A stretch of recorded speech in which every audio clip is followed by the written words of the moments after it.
I'm about to show you something very divisive. It's not a picture of a jar of Marmite or a Donald Trump. It's even more divisive. What colour is this dress? Blue and black, or white and gold, or something else? It's amazing how genuinely held convictions can be utterly wrong. Inexplicably, even though the dress is clearly white and gold, it's actually blue and black. I wonder what your current conviction about Jesus is. Maybe you're a convinced Christian and he's the one who gives you comfort and hope in the midst of these challenging days.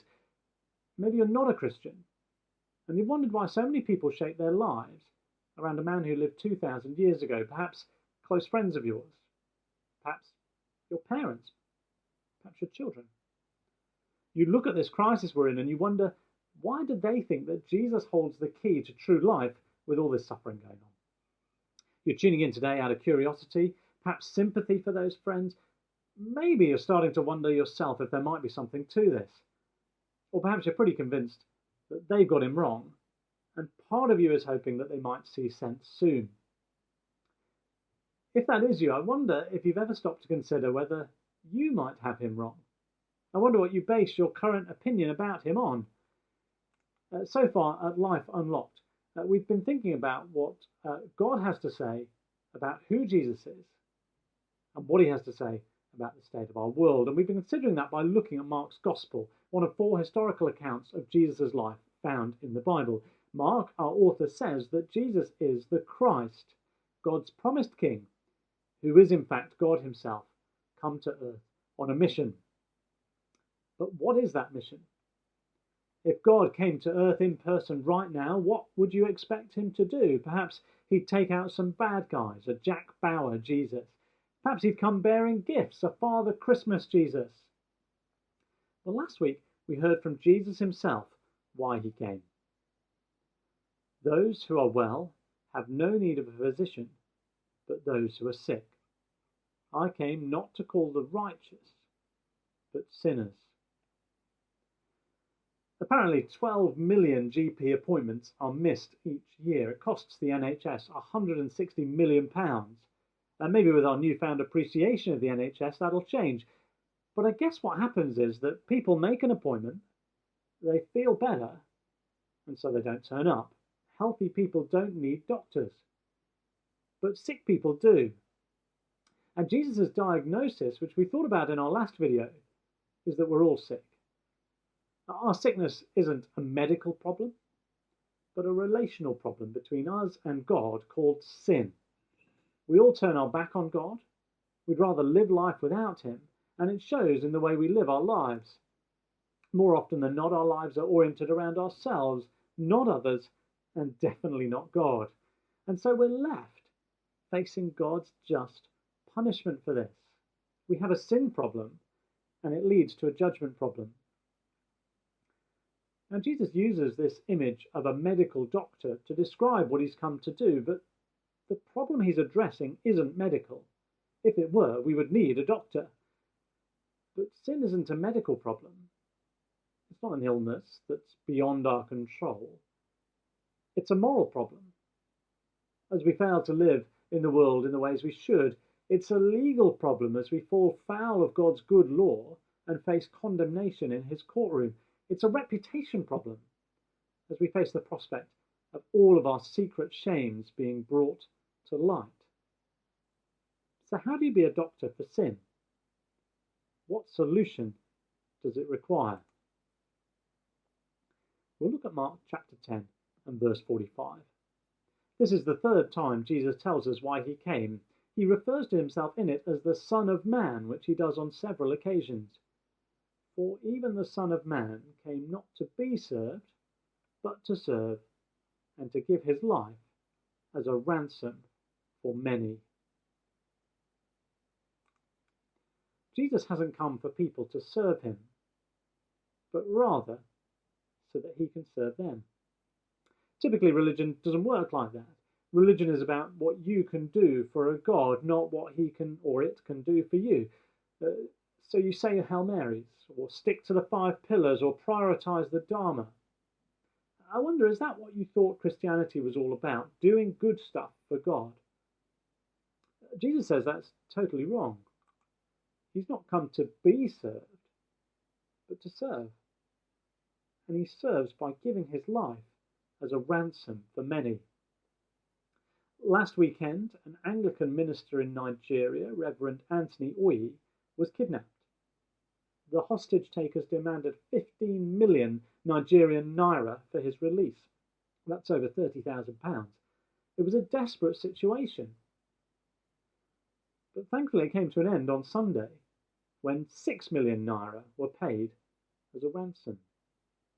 And that's the sort of setting where we typically hear the word ransom, where a price needs to be paid to secure someone's release. And Jesus says he's come to pay a ransom. All of humanity has a price on its head, the price of God's judgment on sin, and Jesus has come to pay that price, offering the chance of liberation, true freedom. Freedom from our sin, freedom from its consequences. Just think on that for a moment. All of us carry around a degree of guilt for things we've done in the past. We fear the shame associated with them. Jilted lovers in our teens, dishonest business dealings we fear coming to light, secret addictions, affairs, lies we've told, people we've hurt. Imagine being free from all of those. Free from the guilt of them, free from their shame, free from any fear of God's punishment for them. Imagine what it would be to have your record of wrong expunged. The YouTube video of your life wiped clear of all the things you bitterly regret. Imagine the prospect of being free from all the destructive and evil patterns in your life, of help with them. Imagine knowing that your place in God's heaven was 100% sure. Imagine that the worst happens and COVID does strike you down. Like Boris Johnson, you end up in intensive care. But unlike Boris Johnson, you don't come out again. Imagine going through all of that, knowing that even if you were to die, a warm welcome from God was awaiting you, rather than a day of reckoning. Imagine that. Wouldn't it feel like true freedom? Well, that's the freedom that is yours if you're a Christian. And it's the freedom on offer to you if you're not yet. I remember in 2001 walking down the high street near my home and someone on the street telling me that a plane had crashed into the World Trade Center. I remember running all the way home, turning on the TV in my parents' house and watching transfixed with horror as the events unfolded. It seemed impossible then to think that the world could ever be the same again. I remember going for a walk in 2005 across fields near my home and chatting with a friend about some explosions that had happened on the London Underground. We wondered, is it a terrible accident? Or is it a terrorist attack? And of course, tragically, it was the latter. There are certain events which fix themselves in your mind. You'll never forget where you were when you heard of them, and you know life can't be the same after them. Perhaps the coronavirus outbreak has thrown up some of those moments for you. Perhaps it will come to feel as epoch-changing as 9/11 or 7/7. Well, undoubtedly the day that Jesus died on a Roman cross was one of those days. Those who witnessed it never forgot it, and the world has never been the same since. Crucifixion was the most horrific method of torture the Romans invented. Cicero, a Roman orator, said this about it: "These are horrors which ought to be removed not only from the person of a Roman citizen, but even from his thoughts and his gaze and his hearing." That's how awful they were. Unimaginable torment. But Jesus, who could heal the sick, feed 5,000 people with just one boy's packed lunch, even raise the dead, willingly undergoes crucifixion. And in Mark chapter 15, Mark shares two vital details with us for understanding it. First, there was darkness. And when the 6th hour had come, there was darkness over the whole land until the 9th hour. The 6th hour is midday, and Mark says that at noon it went dark for 3 hours. This is no solar eclipse, it's a supernatural event. And to any observant Jew watching, it meant only one thing. Darkness in the middle of the day meant that God was acting in judgment. Darkness, that's the first detail. The second is despair. Because shockingly, the person being judged is none other than Jesus himself. And at the 9th hour, Jesus cried with a loud voice, Eloi, Eloi, lema sabachthani, which means, my God, why have you forsaken me? This judgment from God is falling on Jesus. Why does Jesus, the only person who doesn't deserve it, end up facing the judgment of God? He's paying the ransom price. Jesus is swapping place with sinners, sinners like you, sinners like me. If you've ever wondered if God loves you, here's the definitive proof. If at this time of coronavirus you're wondering if God cares about our world, if he notices the suffering in it, if it bothers him, then here's your answer. Of course he does. He doesn't just know about it, he's willingly experienced it. One of the most astonishing things about knowing God is that when we suffer, we know he can sympathize. He knows what it feels like. He's been there and done it. And he's been there and done it, not just so that he can identify with our suffering, but ultimately so he can deal with it. This isn't just a gesture that looks impressive but achieves nothing. It's how God's changed the world. How he's rescued people like you and me from sin. Ever since human beings decided not to live under God's rule anymore, the world has been broken and out of sync.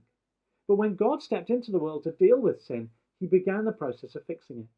And that process continues today, bit by bit, as people turn to Jesus and find their way back to God. And that's the significance of a third detail in Mark 15. And the curtain of the temple was torn in two from top to bottom. 10 meters tall, 20 centimeters thick. This was no mean feat, but the significance of this tearing is what's really striking. Up to now, the temple has been the place where people meet with God. Well, no more. Now Jesus is the place where you and I can meet with God, a meeting made possible by his saving death. 9/11, 7/7, it was obvious on those awful days that the world had changed, and not for the better. But on this awful day, the most awful day, when humanity killed its maker, the world changed, and it changed for good. Never again need anyone face the wrath of God for their sin. Never again need anyone be cut off from God and life in him. Because the darkness that descended on Jesus and the despair that he went through was opening up the opportunity for people like you and me to enjoy life with God forever. To enjoy it now, to enjoy it forever. We started by considering how sometimes we're forced by what we see to change our mind on things that we used to be convinced of. I watched a video made by the people who took the photo of that dress. They went into their shop, they picked the dress off the rack, they waved it around. It was obviously black and blue. At that point, I've got two options. To believe it's all an elaborate conspiracy and stick doggedly to my convictions, or to follow the evidence, change my mind, and humbly admit I'm wrong. Now, with that dress, it's hardly a big deal. It doesn't matter. With Jesus, well, that could potentially require a lot of humility to change our minds. Might mean losing faith, inviting the ire of our loved ones. But on that fateful day at the cross, there was a man who changed his mind, for whom it probably was very costly. And when the centurion who stood facing him saw that in this way he breathed his last, he said, "Truly this man was the Son of God." Now, I'm no expert in Roman history, but I doubt very much you'd have needed 2 centurions to oversee the execution of 3 criminals. And so probably this guy is in charge of putting Jesus on the cross.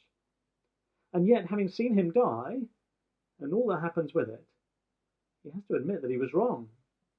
He was guilty of sin, including the most awful sin of executing God's Son. He got Jesus wrong. But to his immense credit, rather than sticking to his guns, he owns up to that. He acknowledges who Jesus is and so becomes an example for us to follow. At some point, if we're going to receive the freedom Jesus offers, we're going to have to follow that example. Admit our sin and believe who Jesus is.